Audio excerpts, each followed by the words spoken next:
covering Northern California. You're watching Action News Now, coverage you can count on. Staying safe on the water, what first responders want you to know ahead of the 4th of July holiday weekend. The 4th also has emergency officials worried about fireworks safety and the danger they pose about sparking wildfires. But first,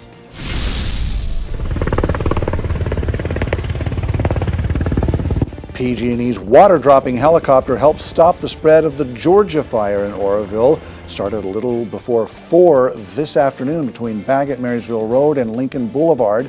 CAL FIRE says forward progress has been stopped after burning 3 acres. Firefighters will be there another 3 hours to mop up the hot spots. Let's check in with Chief Meteorologist Howie Gordon. Tracking elevated fire danger. We have hot temperatures, we have wind, and we are in a red flag warning, Howie? Yeah, from 1,000 to 3,000 feet, Alan, we are under a red flag warning. And our traditional red flag warnings, if you will, you get gusts up to 25 miles per hour for 3 hours straight. You get low moisture levels, hot temperatures. Well, these are a little bit different in terms of the variables shifting. We have thunderstorm activity, Trinity County, 30 mile per hour winds. Siskiyou County, we're seeing winds up to 60 miles per hour with some severe thunderstorm warnings that were set to expire, that were allowed to expire at 5:30. But we know that lightning can strike at least 7 miles, 9 miles away from these storms. Dry brush, starting thunderstorms, then starting fires. Then you get the strong winds that can go up to 100 miles an hour, and we're talking 25 mile per hour winds. So yes, we have red flag warnings. We also have the hot temperatures that are remaining here until at least the 4th of July.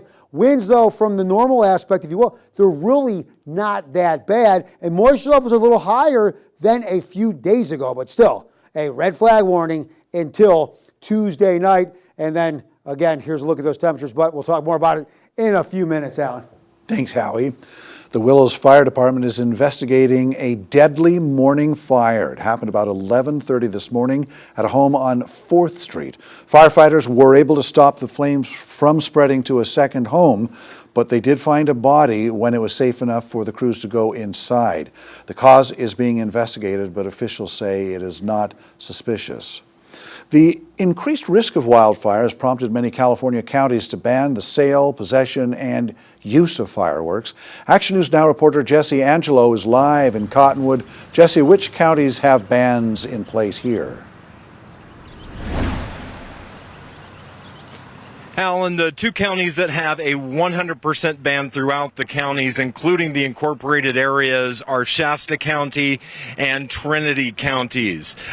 Butte County also has a very similar ban, with the exceptions of the allowing of safe and sane fireworks within the city limits of Oroville, Gridley, and Biggs. Now, they do, like I said, they allow the safe and sane fireworks. Modoc and Tehama counties have, and Glenn counties have no restrictions other than the state restrictions of just the safe and sane fireworks. Matt Alexander with CAL FIRE Police says those that use fireworks in the banned areas could face criminal charges. Take a listen. To use those fireworks is illegal, and if you start a fire with those fireworks, you can be held responsible for that fire as well, both civilly and criminally. Battalion Chief Alexander says that they will be on maximum enforcement throughout Shasta County, looking for anybody violating the ban, and reminds people that it's often just best to go enjoy the civic displays instead of running the risk of injury or starting a wildfire. In Cottonwood, Jesse. Yeah, we got him just in the nick of time there. His gear froze up apparently, but we have a complete list of those local public fireworks celebrations for the 4th, as well as local regulations on our website.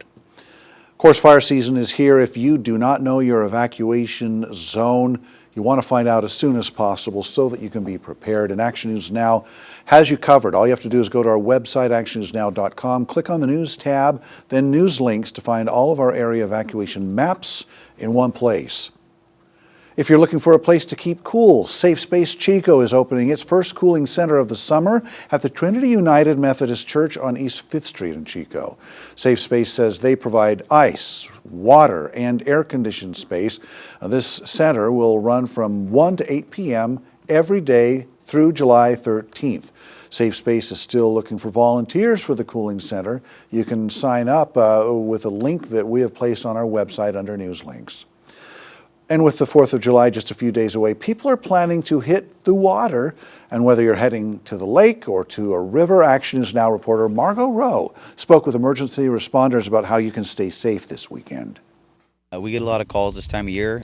4th of July is coming up, so everyone wants to celebrate, and we appreciate that.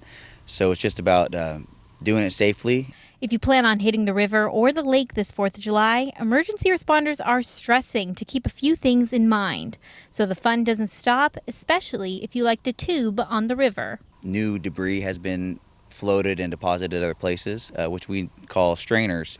And just like when you're cooking pasta at home, the strainer's going to let the water through, but it's not going to let the objects through. And you'll want to avoid those strainers as much as possible. And Matto says it's not wise to tie the flotation tubes together. You kind of become one unit as opposed to everyone having their own ability to move out of their way into safety.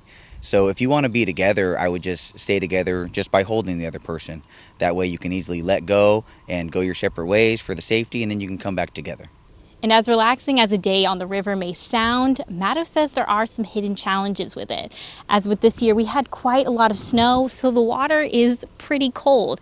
And again, this is a river, so it's a moving current, which can be a challenge for swimmers. And even if you're a strong swimmer, Matto says it's important for people to wear life jackets or have a flotation device. And overall, know their limits in the water. But if problems do arise, emergency crews are always ready to help. And then knowing that, we are there to help you if we need, but we'd prefer if you guys were never in the need of that help. But we hope everyone just has a great time and gets to celebrate this holiday safely. Reporting in Orrville, I'm Margot Rowe for Action News Now.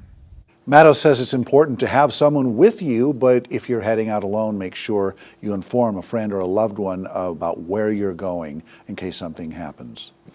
The twin fire that broke out this morning in Redding, well, officials say that they considered the fires suspicious and human caused. They also say it was actually 4 small fires that started about 3 a.m. near Twin Tower Drive and Hollow Lane. Firefighters stopped the spread after the fires grew to combine for about 1.5 acres in size about 4 a.m. It didn't force any evacuations.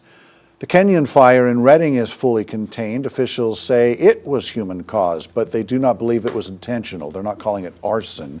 It forced evacuation orders and warnings yesterday, but they say those have all been lifted.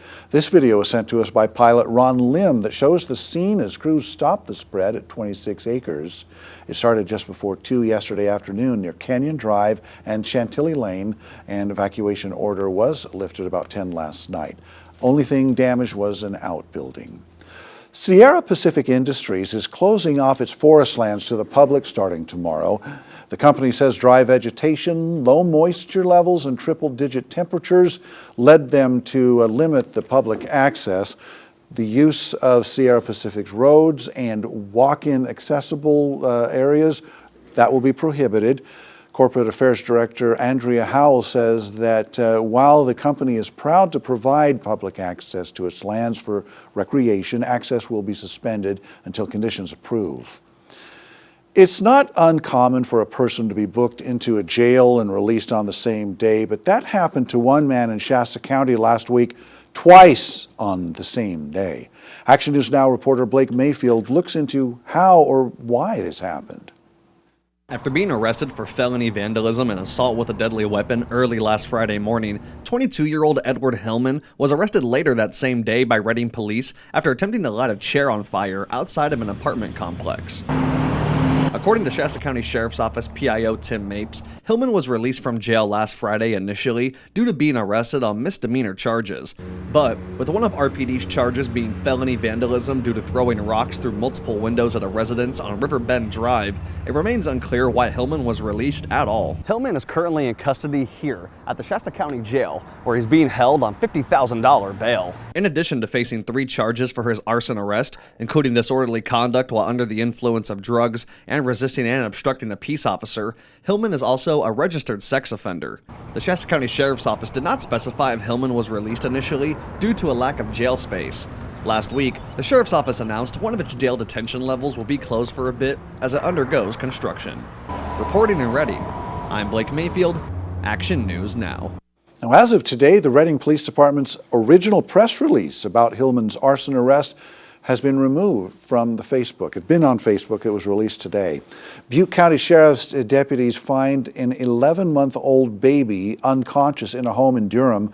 The baby was immediately taken to the hospital after a toxicology report found that it tested positive for fentanyl.